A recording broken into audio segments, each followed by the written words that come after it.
proposta? Pregunto yo, ¿quieren ir a estudiar? Sí. ¿Qué lado?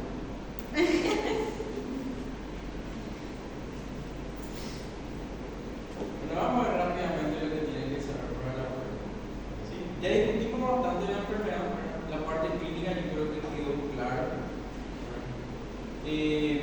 Eso sí, acuérdense lo que yo les dije, ¿verdad? Probablemente el primer estudio que le van a pedir, porque te da muchos datos de entrada, es la endoscopia.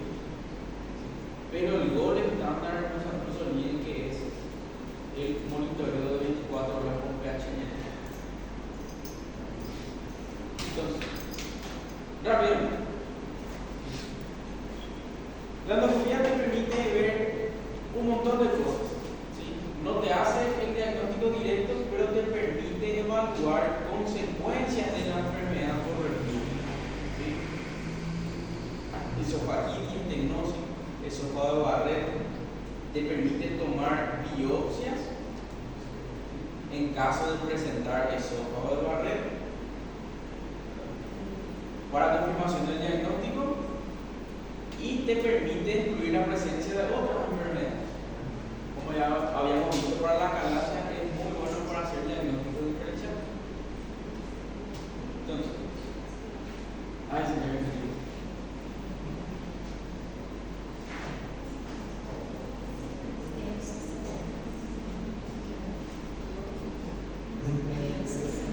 no hay de otro. Lean. Por lo menos la que está marcada. Pero no es muy difícil. Tienen que tratar de leer y encontrar la relación entre los distintos gramos. No hay de otro. Es pregunta directa. Manometría supina se podría usar también, ¿sí? Especialmente si creemos que está asociada a alguna disfunción del esfínter cefálico inferior, ¿verdad? Pero no nos va a dar grandes datos ni gran solución.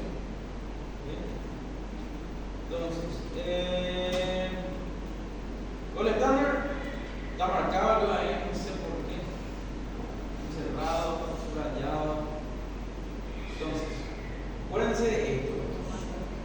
Correlacionar síntomas con episodios de reflujo.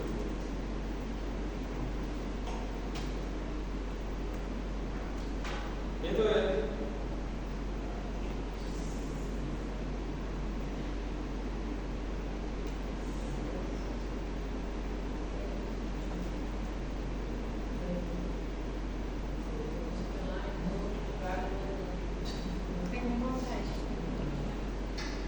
un esófago grave. Lo que dijo la compañera, antes se usaban mucho estas cosas. Acá cada vez va más en desuso, se utiliza. Yo creo que de la hospital de clínica había visto que se usa todavía, pero más en los pacientes con la calasia. Y especialmente para valorar justamente lo que dijimos en la clase pasada, ¿verdad? El resultado del tratamiento quirúrgico, ver si hay vaciamientos. ¿Para qué nos sirve esto? Nos puede ayudar a ver si tiene hernia y ataque.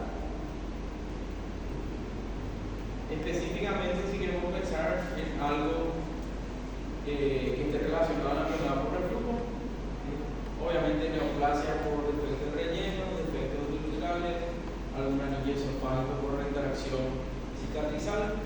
¿Sí?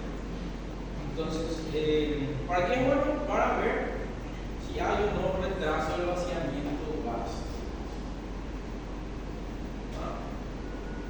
Esto no voy a preguntar. Esto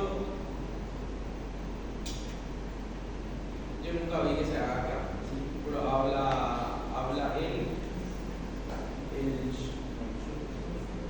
el Schwartz. El Schwartz lo que habla de la impedancia eléctrica esofágica intraluminal, que es como una planchometría, pero mejor. Te permite, la ventaja que tiene es que te permite evaluar reflujos breves.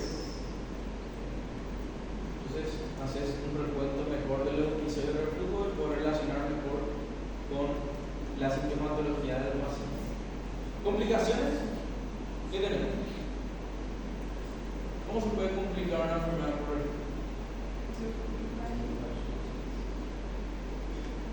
esofagitis, estenosis, esofagitis, la más común, ¿verdad? Inflamación, respuesta directa al líquido, al pH gástrico. Normalmente se ve en el 50% de los pacientes, pero tienen que tener en cuenta también que el 50% de los pacientes sintomáticos con ERGE no demuestran evidencia de esofagitis por endoscopía al momento de la evaluación. Entonces, si hay esofagitis,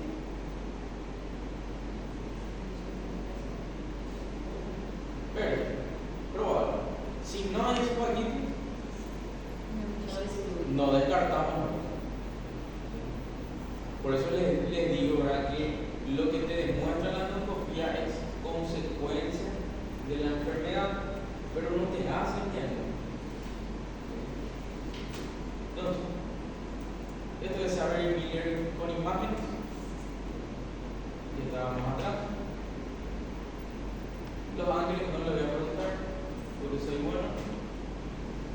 Estenosis. ¿Por qué puede haber estenosis? Porque hay cicatriz. Entonces, si hay fibrosis circunferencial, puede haber. Por retracción de la cicatriz, puede haber. Estenosis. Disminución del calibre de la luz en el esófago. Entonces, se puede manifestar con disfagia o acortamiento esofágico, como hallazgo en la endoscopia. Típicamente ocurre en el esófago medio y distal, que es la porción del esófago que más en contacto está con el cubo gástrico, al inicio de la enfermedad. Bien, eso va a barrer. El INPE dice que es la complicación más seria y severa a largo plazo del ERGE. ¿Pero por qué? Porque le considera al cáncer esofágico, al adenocarcinoma esofágico, como una entidad separada. ¿Sí? Si vamos a hacer 100% de verdad, el cáncer, el adenocarcinoma esofágico es la complicación más severa y seria. Mas aí, se eu perguntar na prova, a gente coloca adenocarcinoma ou esofagite? Lo que están aquí. Pero quiero que sepan más que, obviamente, para que el esófago va a un cáncer, y obviamente eso es más serio y más grave que una displasia, una metaplasia. Entonces, presente entre el 8 y el 15% de los pacientes con enfermedad por reflujo tiene que ver con la cronificación de la enfermedad. Porque normalmente pasa primero por una esofagitis, y la esofagitis va a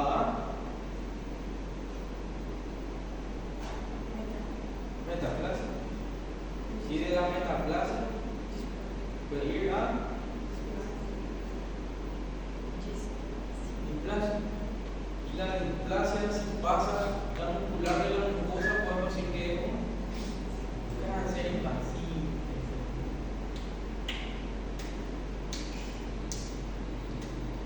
La doctora Lorena va a estar muy orgullosa. Bueno, entonces, siempre acuérdense a la hora de estudiar definiciones. Es una conversión metaplásica del epitelio normal esofágico distal a epitelio cilíndrico. ¿Sí? Entonces, para hacer el diagnóstico, obviamente, tenemos cierta característica la macroscopía, pero lo que te hace el diagnóstico certero es la biopsia y el estudio anatomopatológico, el estudio histológico. Entonces, recuerden, es una lesión premaligna, ¿sí?, o con potencial maligno, que puede desarrollar adenocarcinoma esofágico. Adenocarcinoma esofágico.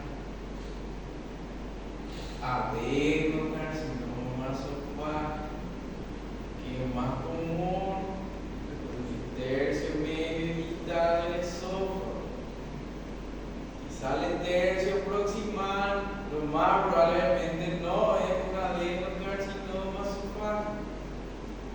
¿Qué tipo de cáncer?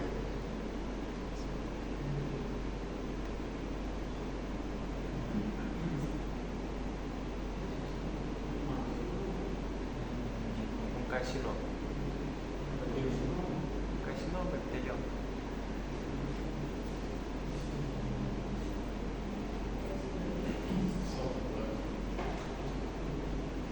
Te enseñó voy a contar. Le digo que tiene práctica este fin de semana. ¿Tiene práctica este fin de semana? Não, esse não. Este fin de semana. Esse não. É uma pena. Una pena que me deje solo la guardia.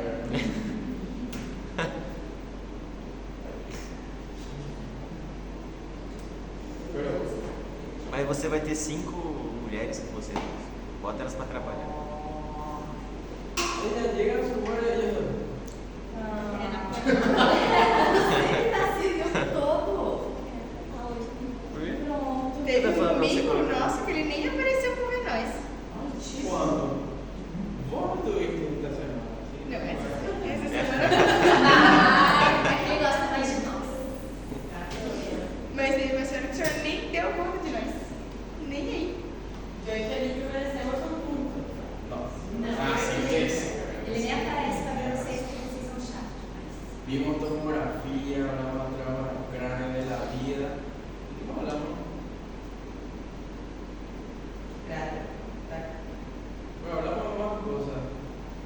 Vimos una herida discal en una rodilla de un paciente pediátrico que me querían enchufar a mí, pero obviamente ya no estaba ahí.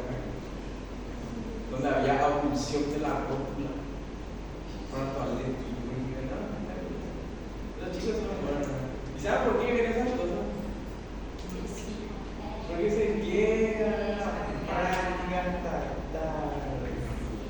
Es divertido. Bueno. Era criança.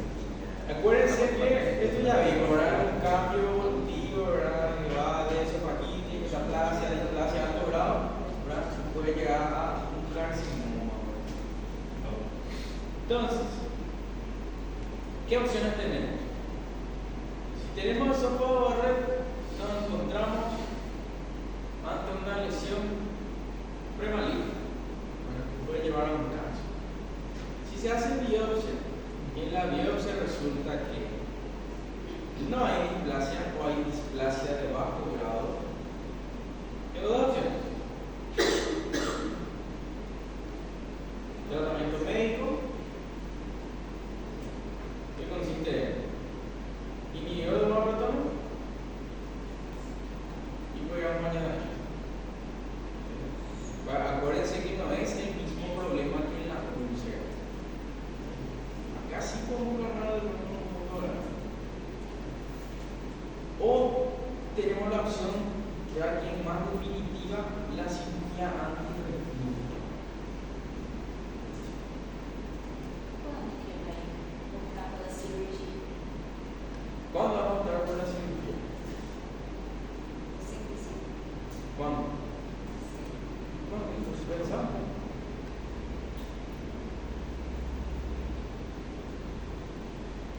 Quando o tratamento funciona melhor, as mudanças de hábitos. ¿Cómo? Quando o fluxo não melhora com as mudanças de hábitos do tratamento. Sí. Uno, obviamente, no funciona tu tratamiento médico conservador. ¿Y cuándo hay sí o sí terapia quirúrgica? Cuando está asociada a cuando está asociada a hernia yatal. Hay que corregir la hernia y corregir el defecto, ¿verdad?, del hiato esofágico.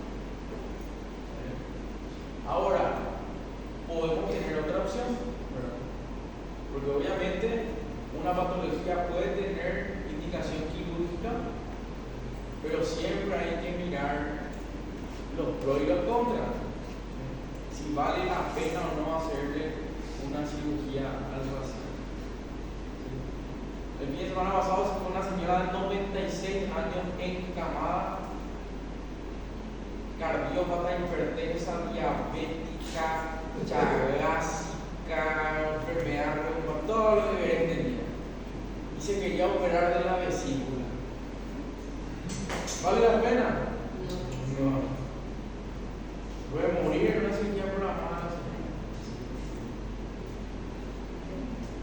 Y lo mismo pasa en toda institución quirúrgica, ¿verdad?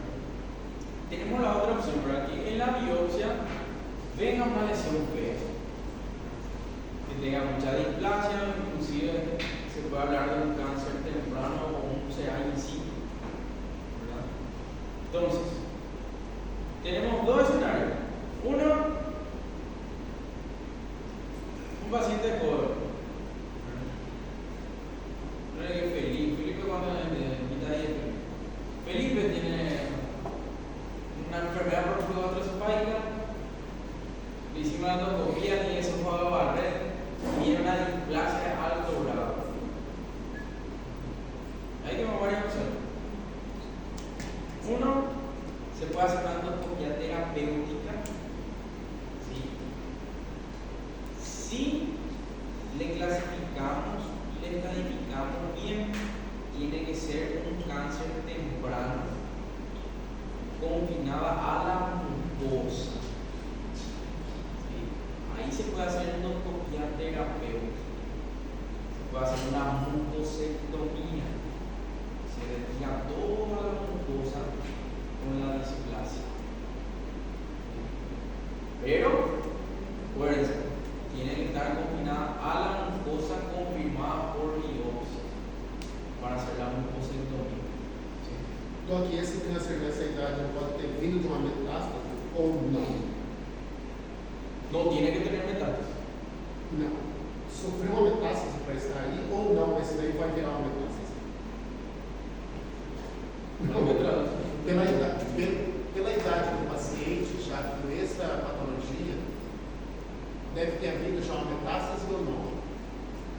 Sí, debía haber tenido ya metástasis. Não, ele está perguntando, por exemplo, se tem um câncer no pulmão, um paciente jovem já deveria ter metastatizado no esôfago. Essa é a pergunta.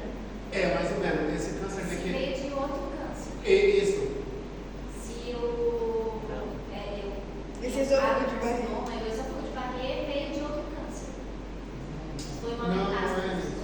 No, pero si Si es es metastásico, muy metastásico, difícil que vaya al es- esófago. ¿Verdad? Normalmente, si hay algún cáncer que va a afectar el esófago, va a ser alguna metástasis por continuidad. Y vas a encontrar otro tipo singular. Pero acordate que, cierto, hay displasia, pero vos ves cierta celularidad que corresponde al epitelio normal, ¿verdad? O que mantenga por lo menos cierta característica del epitelio del esófago. Obviamente, si es una biopsia y ve ahí epitelio alveolar, tiene que mirar tu pulmón también, porque por continuidad está pasando el esófago. Pero acuérdense, el esófago barrero es una metaplasia que está combinada a la mucosa. Por eso es un cáncer temprano, un carcinoma in situ se le llama. Ya no pasa la capa muscular de la mucosa. Si pasa la capa muscular, ya podemos decir que un cáncer que está invadiendo. Entonces, otra opción, pero es una opción muy agresiva, es hacer la esofalectomía. Muy agresiva. Si por ejemplo tenemos ciertas lesiones estadificadas allá y sobrepasa la muscular de la mucosa, pero tenemos nuestro TNM N0, M0, T1. Dale eso. ¿Cierto? Hay otras opciones, ¿verdad? Como terapia. Pero normalmente sabemos que en los cánceres, la mayoría de los cánceres, para que sea curativa la terapia es en la mayoría. Pocos cánceres, pero son los cánceres que se curan con quimio.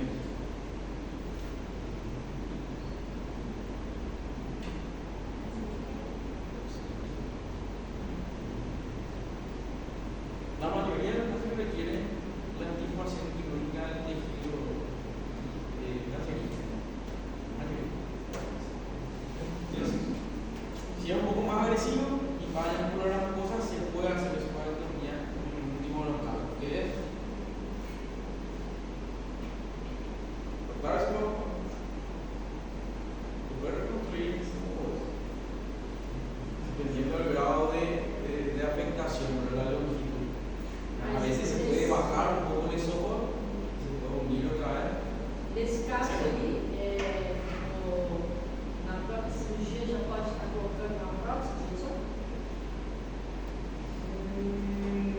desmanejo si hay esa conducta actualmente, ¿verdad? Pero normalmente cuando nosotros tocamos el esófago, ¿verdad?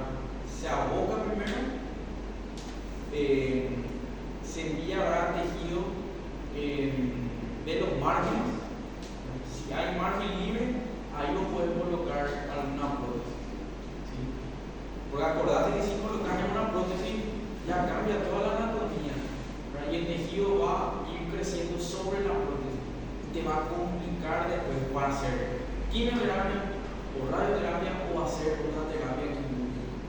Entonces vos tienes que asegurar que tus márgenes quirúrgicos, ¿verdad? Porque en teoría la cirugía va a ser curativa, ¿verdad?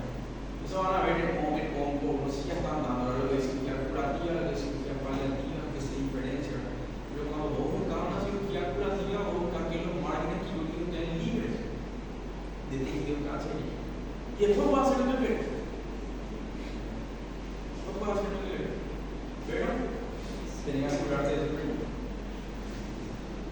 Y en el que tiene edad avanzada y miles de comorbilidades, no podemos ofrecerle mucho. Tratamiento medicamentoso y dependiendo del riesgo quirúrgico, endoscopía terapéutica. Hasta ahí. No va a aguantar una esofagotomía por muchas comorbilidades. Porque se tiene que hacer bajo anestesia general, el paciente puede que necesite salir a terapia. Usted tiene que pensar más o menos así el riesgo quirúrgico. No solamente con el riesgo del acto quirúrgico en sí, sino en qué puede pasar en el postoperatorio. Pero una paciente dañosa con movilidad, cualquier patología le puede descompensar y puede necesitar terapia. Si la paciente va a terapia, ¿qué es lo más probable que le pase? Eso es lo único. Primero, segundo debería pasar, tiene que haber fisioterapeuta. Lo más común que suele pasar en un paciente que ingresa a una terapia intensiva. Infección. É? Sí, infección. ¿Y si la paciente se infecta? Pero eso van a ir viendo para si son cirujanos. Porque uno vive de su trabajo. Uno le quiere operar al paciente por operarlo. Pero que viva. Y si la va a operar y se va a morir, y no vale la pena. Porque tu trabajo, lo que habla de vos es el paciente que sale vivo, caminando. Entonces, bueno, bucosectomía endoscópica, ¿verdad? Para las operaciones más diferenciadas, no le voy a pedir los tipos macroscópicos, ¿sí? Pero normalmente se usa para lesiones menores a 20 milímetros y lesión limitada a la mucosa. Eso sí que se pregunta. Tamaño y limitación, ¿vale? ¿Cómo va? Isso fazer.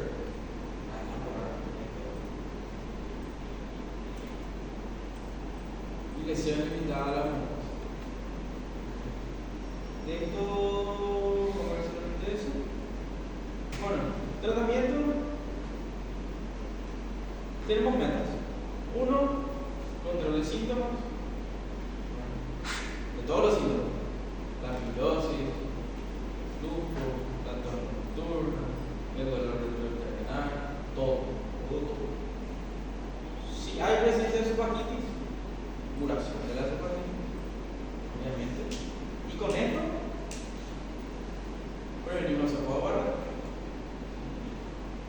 Y otra meta es prevenir recurrencia de esofagititis y su otra complicación, ya sea el esofagótica, ya sea la estenosis o el reflujo.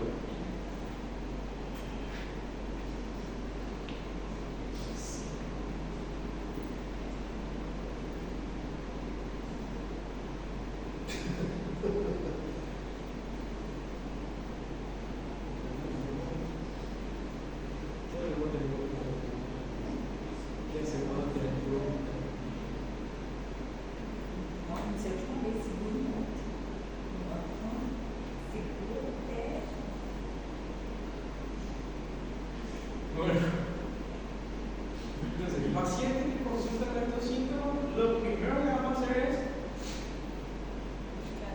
modificar el estilo de vida.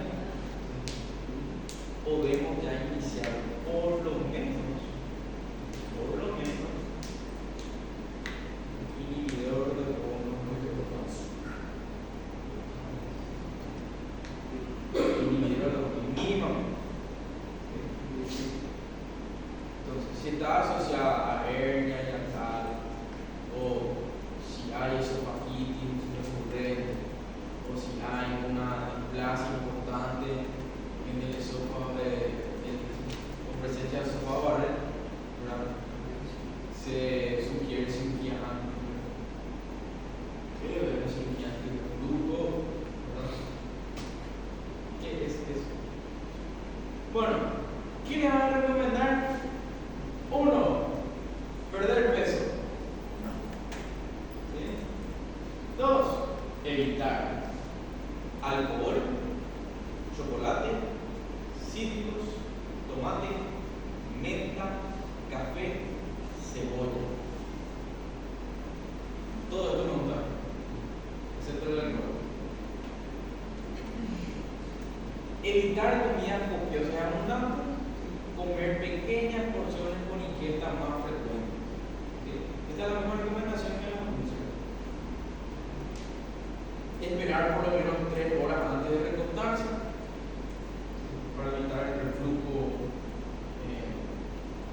cuando el paciente está acostado, y que duerma con cabecera elevada, mínimamente 20 centímetros, preferentemente entre 30 a 45 grados, dependiendo de su grado de regurgitación o de reflujo.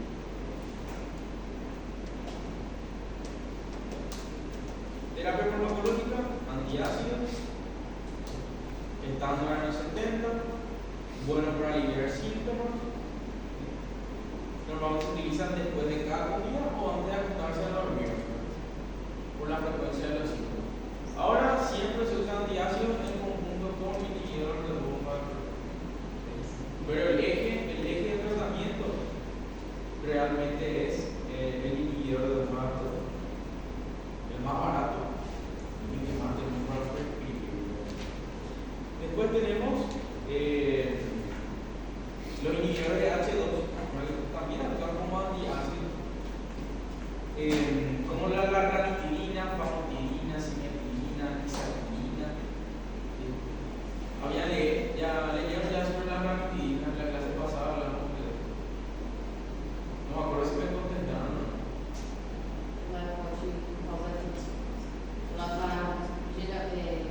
Ligeiramente atrelada ao corpo. Por isso que eu proibido. Sí.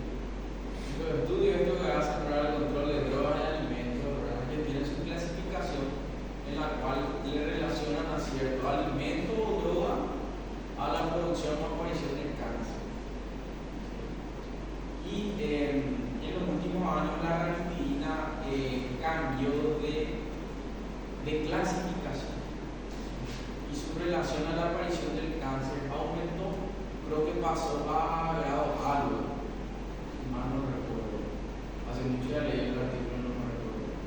Sí, pero cambió su clasificación y hay una evidencia que le conecta a la aparición de ciertos tipos de cáncer. Por eso hay cosas. Acá probablemente no pregunten por ahora. Si no preguntan. Bueno, buenos contra la esofagitis, porque reducen el pH gástrico. ¿Sí? Eso sí, ¿verdad? Pierde efectividad a largo plazo porque tiene taquifilaxis.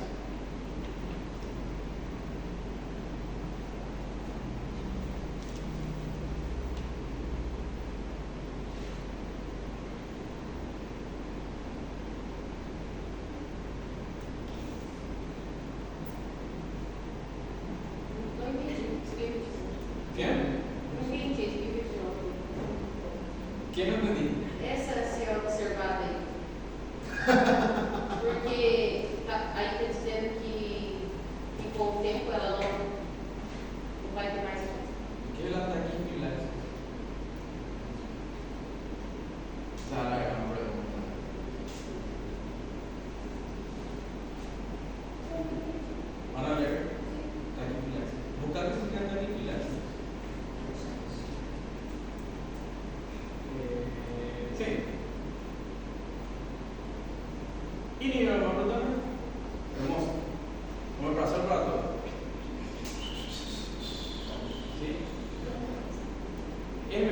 fármacos que tenemos realmente para disminuir los síntomas, ¿sí?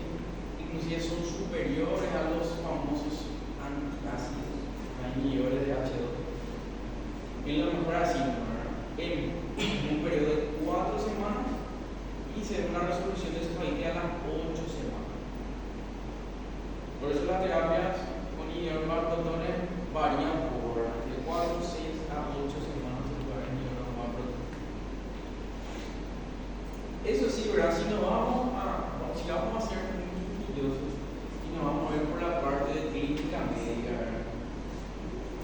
No somos cirujanos, ¿verdad? Hay que tener cierto cuidado al dar omeprazol, especialmente en las mujeres. Especialmente en las mujeres de la tercera edad.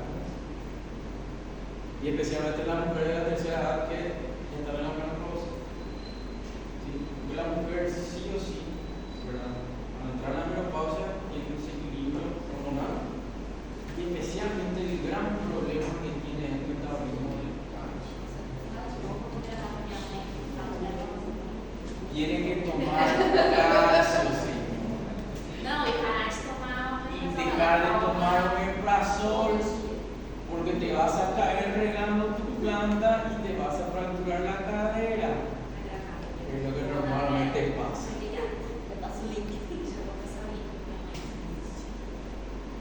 Bueno, tablita con distintos inhibidores valprotones. Si el más conocido es el omeprazol. Esta es una tabla que yo les puse porque yo realmente estudiante y lo único que manejaba era omeprazol. Y no recordaba el nombre de los otros fármacos.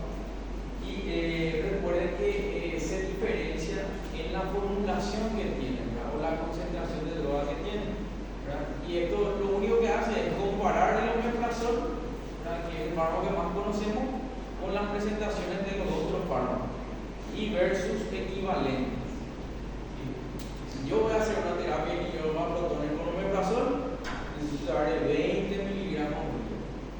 Un comprimido de omeprazol acá en el mercado paraguayo por lo menos viene de 20 miligramos en comprimido y 40 miligramos en frasco.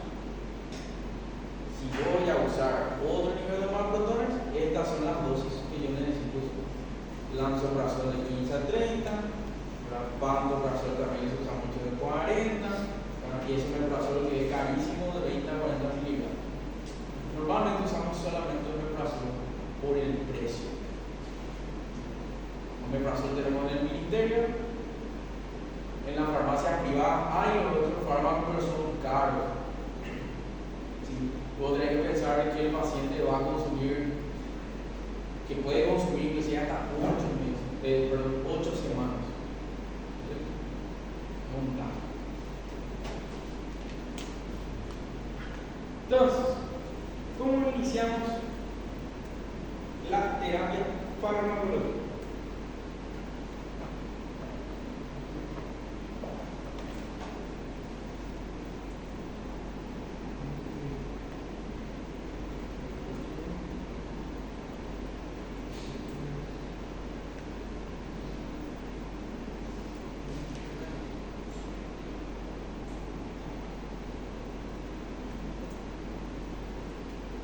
Bueno, paciente con síntomas diagnosticados por consultorio, obviamente le damos a dar una abrazada, ni yo le damos a dar, ya sea de forma empírica o no. Mínimamente 4 semanas, mínimamente un mes. A las 4 semanas se le vuelve a evaluar y se evalúa síntomas y mejoría. Si responden a la dosis estándar de 4 semanas, puedes iniciar un ensayo de retirada.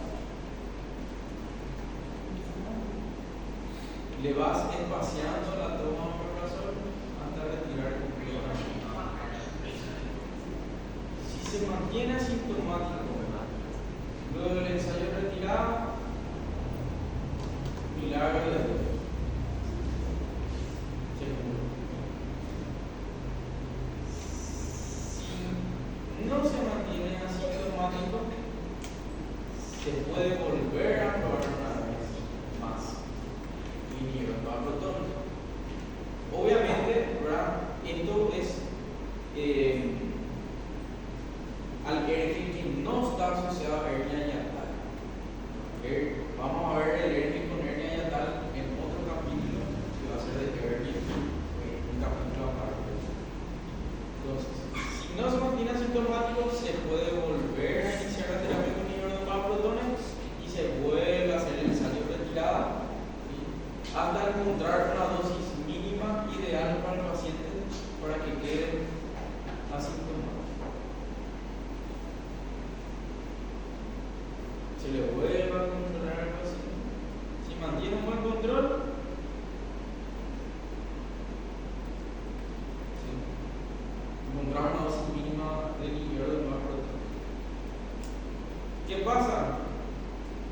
Se puede complicar un poco el manejo del paciente, especialmente en las mujeres, por el metabolismo del cáncer. Por eso es proico. Entonces, por el otro lado, si en tu tratamiento empírico, con dosis estándar de 4 semanas, no hay mejoría de síntomas, puedes doblar la dosis y completar 8 semanas. A las 8 semanas se vuelve a controlar. Si hay buena respuesta, la misma cosa. Se trata otra vez de hacer el ensayo de retirada hasta encontrar una dosis ideal para el paciente. Entonces, hay una dosis estándar y una dosis de refuerzo. También podemos. Si no responde a tu tratamiento médico de ninguna manera, ¿verdad? En las primeras 4 semanas o en las 8 semanas, ahí sí ya endoscopía. Evaluar in situ, ¿verdad? Si hay cambio de epitelio, y ahí decidir tu conducta o si está relacionado a otra cosa. Pero siempre mi hidrógeno va a tener Não podemos, talvez, lugar para o tratamento de terapia ou não? Sí, obviamente vos tenés que descartar todo eso. Antes de Entonces, só. cuando vos tenés el diagnóstico de una enfermedad por reflujo o sospecha, pero eso yo siempre les digo, ¿verdad? Tienen que descartar si está asociado o no al Helicobacter pylori, porque si no, cambia el tratamiento. Si no está asociado al Helicobacter pylori, no es más, solo va a estar por el oído. Si tiene Helicobacter pylori, por más que yo le dé información, va a Vai resolver. Vai. haber recurrencia, Vai ter a recompensa. a volver los síntomas. Porque el problema es la colonización por la bacteria. Os sintomas do paciente com refluxo associado a H. pylori é diferente? Es similar, pero acordate que el Helicobacter pylori se asocia a gastritis y úlceras.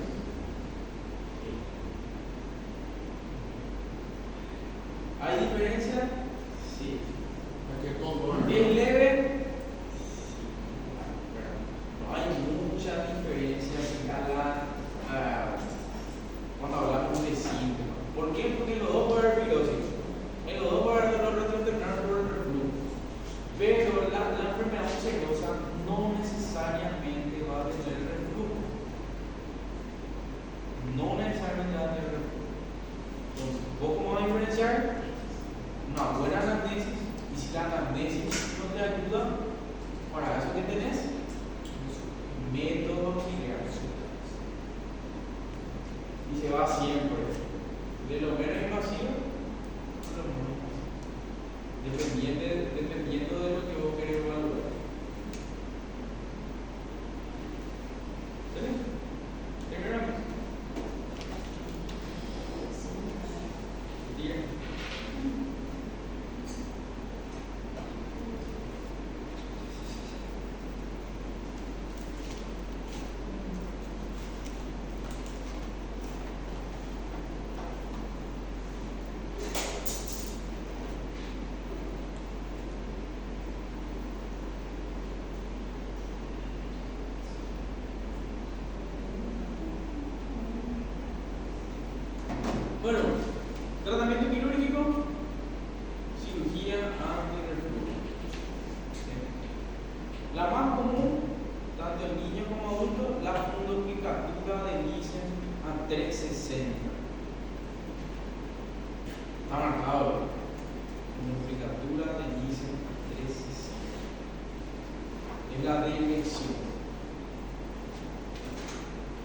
Aunque ustedes no lo crean, la única fundoplicatura que yo llegué a hacer fueron en pacientes pediátricos.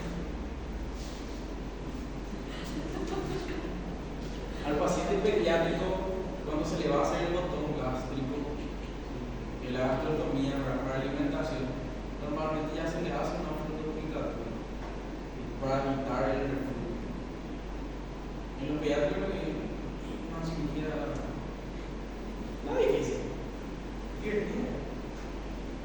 Ya se controlan. Bueno, hay otro tipo de cirugía que se van a utilizar como la reparación plural de Allison. La técnica de clínica no se preocupen, eso no le voy a preguntar ahora, pero quiero que sepan por lo menos el tratamiento. Se puede hacer una gastropexia, fijación del estómago, o se pueden utilizar prótesis, tanto anillos de silicona, la unión gastroesofágica va a prevenir el reflujo. Obviamente, la que mejor resultado a largo plazo dio y con menores complicaciones es la fundoplicatura de Nissen 360. La única forma de que haga complicación la fundoplicatura 360 es si se hace mal. Si se hace mal la cirugía, si falla la técnica.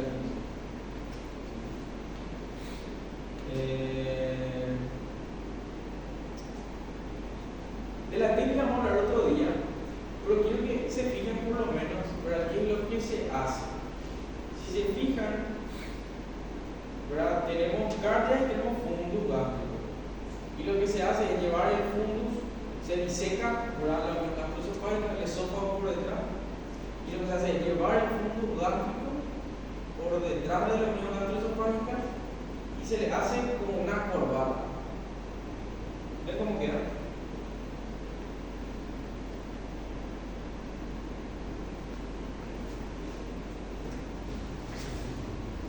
No tienen vínculos, marcadores.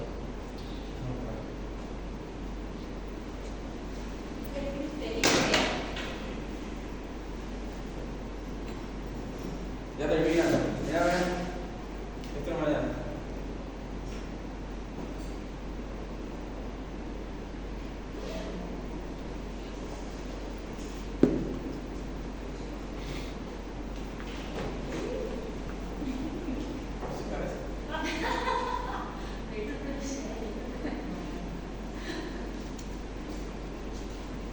Se van a ir de turno, ¿no?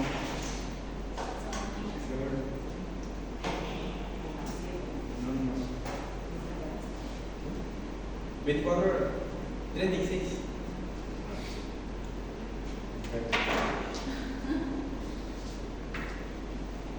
Yo no sé para qué yo piense luego soy malísimo de cosas.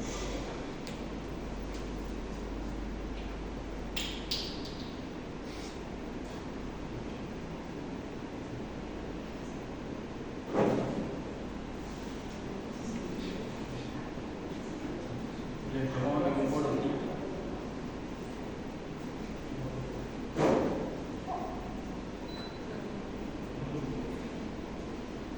Profesor de la 15 será.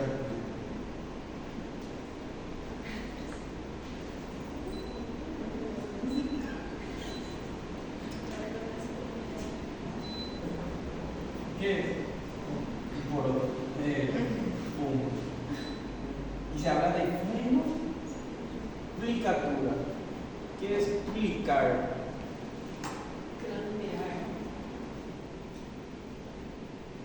Ampliarse, suturar, explicar. Lo que se hace es, se lleva el fondo gástrico o el fondo por detrás de la unión gastroesofágica. ¿Sí? Y si ustedes ven en esta otra imagen, lo que se hace es llevar esto por detrás, vuelve por acá. Entonces, si se fijan, el fondo gástrico que yo llevé por detrás del esófago le rodea la unión gastroesofágica y yo le explico en la parte anterior. Entonces, ¿qué es lo que hace eso? Como se diminuísse a extensão para ele ficar alongado.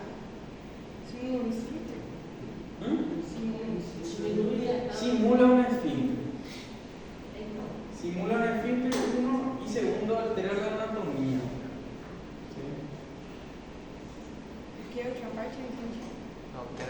integra la anatomía. ¿Sí?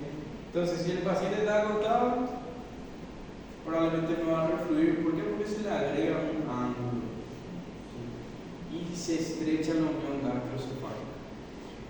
Y esto realmente es un paciente que son así, pero que tienen recurrencia realmente. Porque la mayoría, si no está asociada a hernia hiatal, se le puede tratar bien con la parte farmacológica, ¿verdad? Entonces, lo que hay que saber es cuándo indicar la terapia quirúrgica.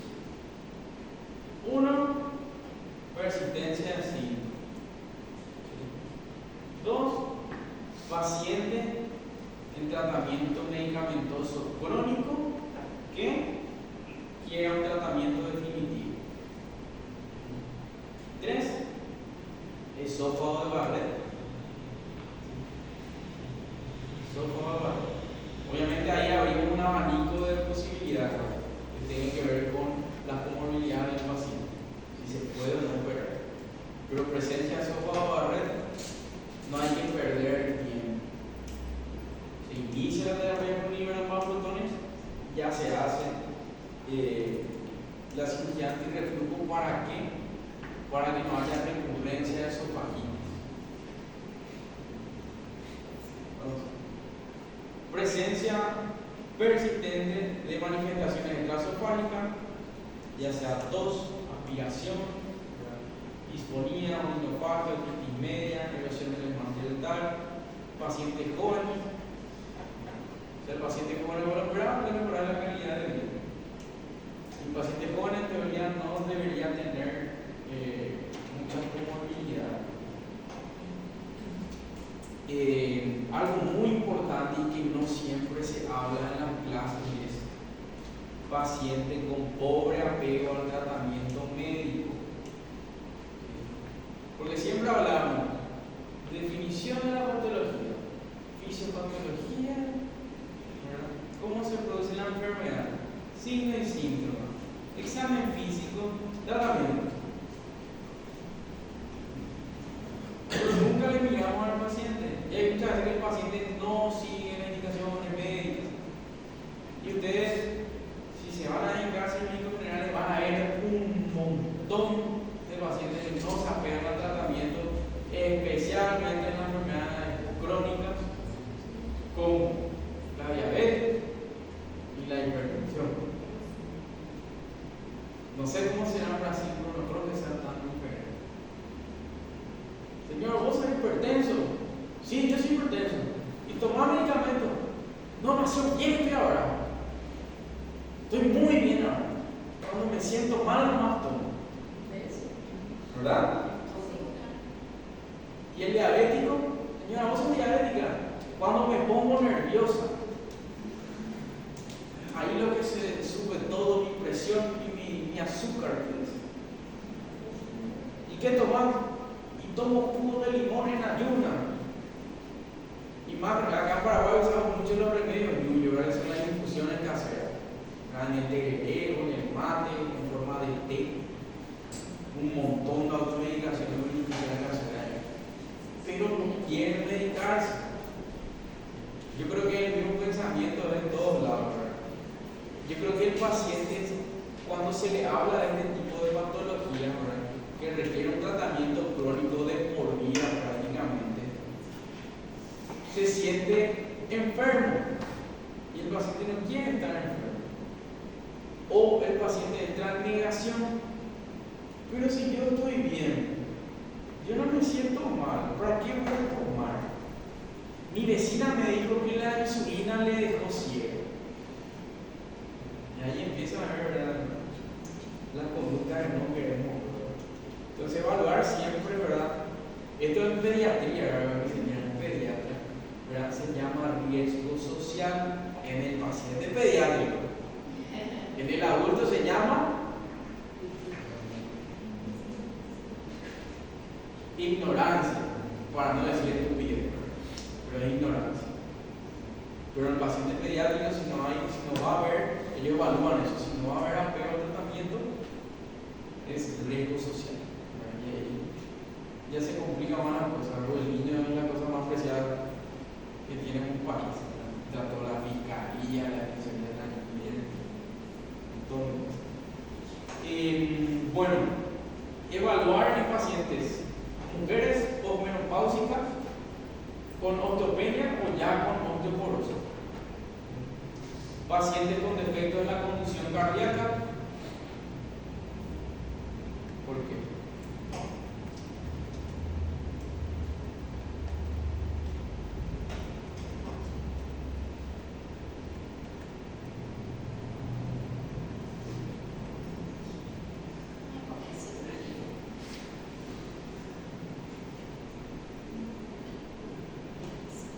Operação hormonal?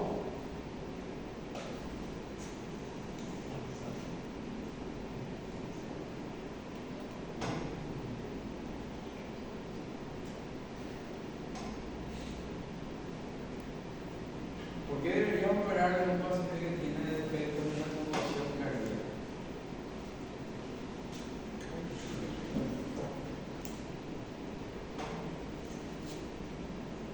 Eu vou pegar ele.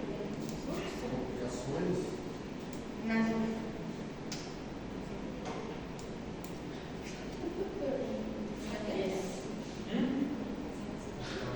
Y ahí, clínica médica está mal, ¿verdad? Y ahí un cardio.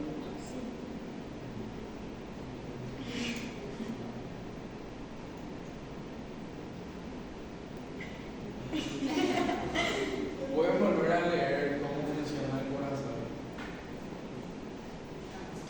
cómo se forman los potenciales eléctricos en el corazón, qué fase de polarización, repolarización, que produce el pico, la meseta y el descenso, un montón de cosas. Lean cardio, van a saber por qué. ¿Verdad? Y otro, si el paciente no puede costear de forma crónica, ¿verdad? Sin terapia de medicamentos. Entonces, tratamiento quirúrgico para llegar, no todo el mundo llega. ¿Sí? La mayoría realmente, desde mi experiencia, por lo menos se maneja bien con los inhibidores de bomba de protones. Obviamente hay que ser criteriosos, especialmente, ¿verdad? No hay que dejar pasar esta ocasión. No hay que dejar que llegue a un esófago de barrera y mucho menos a un cáncer o a un adenocarcinoma esofágico. ¿Está bien?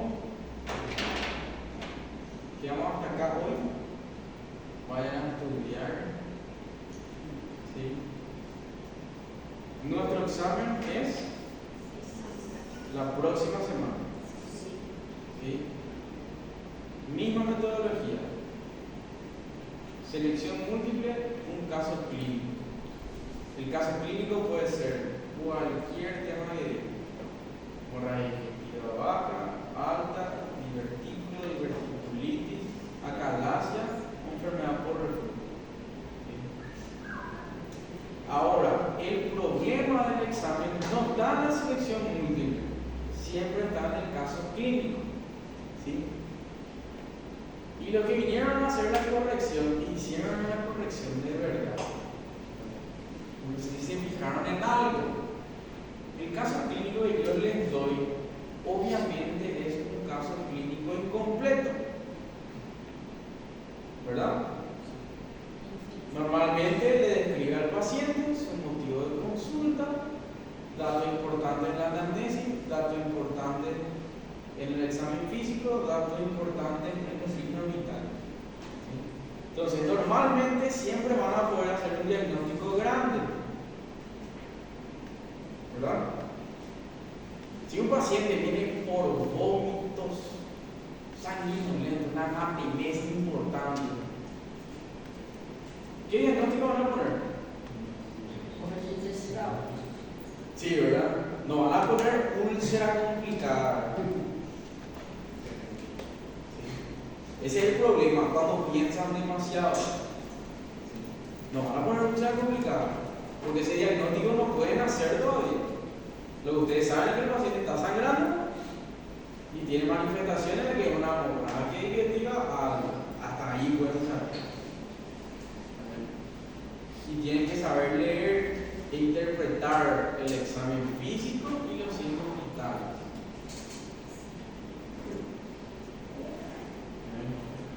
No piensen demasiado, la respuesta está todo en el caso clínico. No se complique. No vayan a buscar cebra cuando es caballito, no. Yo no les quiero complicar con el caso clínico, ustedes solitos se complican. Y les prometo. Entonces, recuerden más o menos cómo fue el primer examen. Hipótesis diagnóstica, porque piensan que es eso. Después normalmente se suele pedir la clasificación o severidad, o si le van a pedir algún estudio de laboratorio, o si le van a pedir un estudio de imagen. Y acuérdense, siempre es doble pregunta. ¿Sí? Si le van a pedir un laboratorio y ustedes escriben, por ejemplo, un hemograma, tienen que poner por qué le van a pedir un